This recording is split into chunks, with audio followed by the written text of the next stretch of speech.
So Talika recently moved to New York City. She has a really tiny apartment with a lot of windows and walls.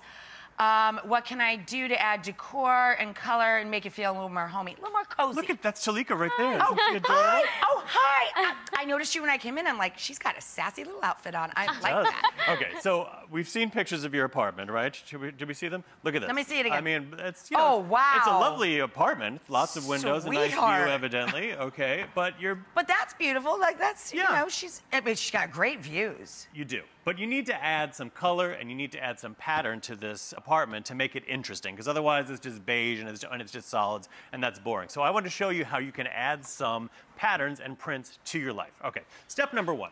What's your favorite color? Red. How about yellow? Okay, yellow. Yeah,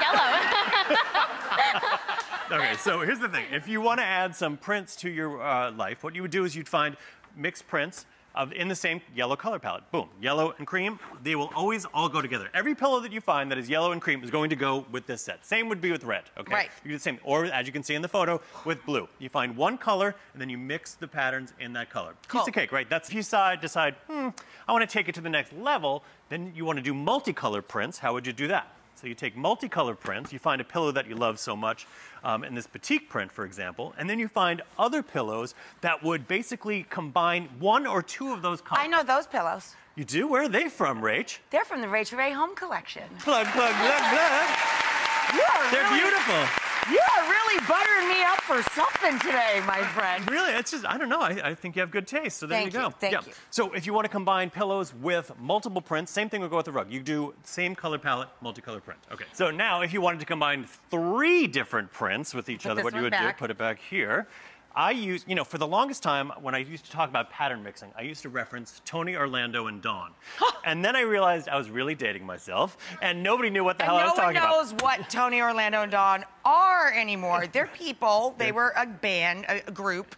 Yeah, they were a group, but now I reference Destiny's Child. So when you're mixing 3 different patterns, what you want to do is find one who is the star. So for example, in this photo that you're looking at right now, the star print would be the wall hanging, right? Of course, it's got red, white, and blue. Then your supporting prints, like Kelly and Michelle, would be the pillows and the chairs. So what you would have there is, so you have the one star print, and then you basically pull those colors out from the star print. You pull a little bit, right? Yeah, and right. that becomes your highlight. Exactly. So here, if you found this pillow that you love so much, that would be the star, and then you take the other colors from the color palette and just do like subdued versions of that. So you got to keep it in the same family, but you can mix texture. Absolutely. And you can mix pattern. That makes things really interesting, actually, to mix up textures. So that's easy.